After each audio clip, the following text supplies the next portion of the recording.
Seperti yang kita tahu, jika pembelian bus baru prosesnya jauh berbeda dibandingkan saat kita membeli kendaraan pribadi layaknya motor atau mobil. Karena merek pabrikan bis hanya menyediakan sasis dan mesinnya saja. Ketika kalian membeli di dealer penjualan, tentu wujud bis yang baru berupa rangka sasis ini belum bisa dinaiki dengan aman. Meski sebenarnya sasis ini sudah bisa berjalan layaknya kendaraan normal. Sasis harus dikirim ke perusahaan karoseri terlebih dahulu untuk dibuatkan bodinya dan dipasangkan kelengkapan interior lainnya. Sementara, untuk pilihan karoserinya juga tergantung selera dari pembeli sasis bis tersebut. Apakah ingin dikirim ke karoseri Abdi Putro, karoseri Laksana, karoseri Tentrem, atau karoseri yang lainnya. Sementara, jika kita melihat ke negara luar, terlebih di Eropa, di sana tidak sedikit juga merek pabrikan yang memiliki lini produk bis yang sudah jadi dan tidak perlu repot untuk mengirimkannya ke karoseri lagi. Tapi tentu ada alasannya mengapa di negara kita kendaraan bis harus seperti ini untuk alur pembeliannya.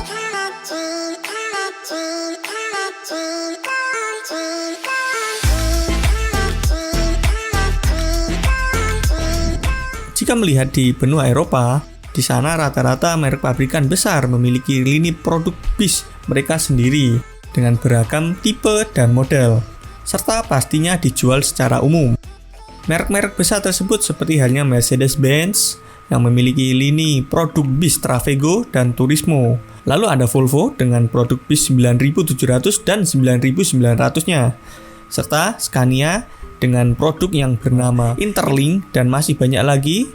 Para operator bis bisa membeli bis-bis ini dengan datang ke dealer merek pabrikan tersebut tanpa harus repot-repot untuk mengirimnya ke perusahaan karoseri lagi. Karena bodi dan semua kelengkapan interior lainnya sudah siap tersedia ketika pembelian. Jadi tidak heran jika kendaraan bis di negara-negara sana rata-rata memiliki fitur dan teknologi yang setara mobil pribadi karena yang memproduksinya adalah merek pabrikan kendaraannya langsung. Di negara kita sebenarnya dulu sempat ada merek pabrikan yang memiliki karoseri dan bisa merakit bodi kerancangan mereka sendiri. Merek tersebut adalah Mercedes-Benz yang pada tahun 1970 lalu pernah memiliki pabrik perakitan yang bernama GMM atau singkatan dari German Motor Manufacturing.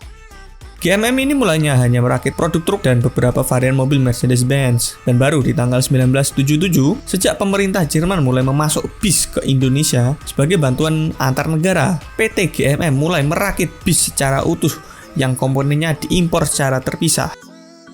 Namun perjalanan GMM dalam membuat bodi bus tidak bisa bertahan lama karena muncul regulasi yang akhirnya menjadi alasan merek pabrikan tidak bisa menjual kendaraan bis secara utuh hingga sekarang.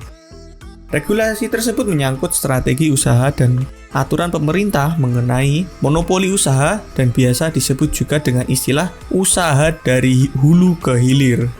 Hal ini dikarenakan jika merek pabrikan yang menguasai semuanya, maka mulai dari penjualan sasis, penjualan bodi, hingga penjualan komponen interior, semua penjualannya hanya akan dirasakan oleh merek tersebut saja. Tentu hal ini tidak diperbolehkan karena sektor usaha lokal tidak bisa mendapatkan bagiannya. Oleh karena itu, muncul regulasi yang membuat APM atau merek pabrikan tidak berhak membuat bodi mobil komersial dan membuat bodi sepenuhnya menjadi hak milik karoseri lokal.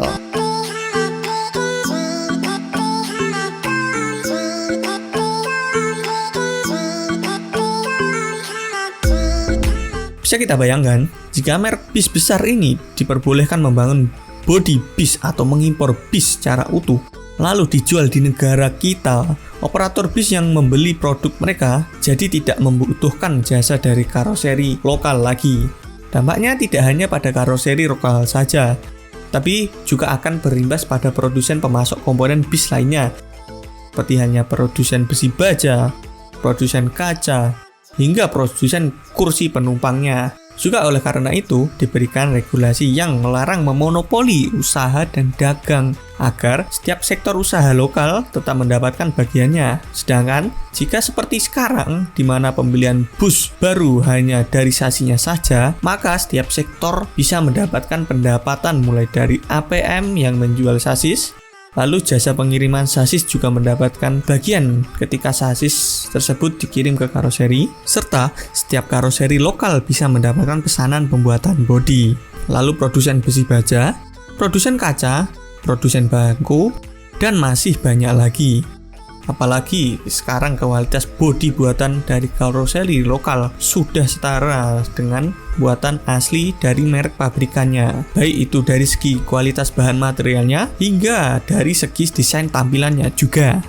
Sebenarnya selain untuk menghidupi banyak sektor usaha lokal, pembelian bus baru yang seperti ini juga lebih terjangkau dibandingkan harus membeli dan mengimpor bis jadi dari luar negeri.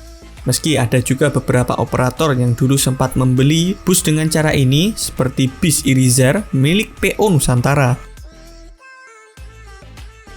Dan juga ada bis Golden Dragon CPU milik PO Utama.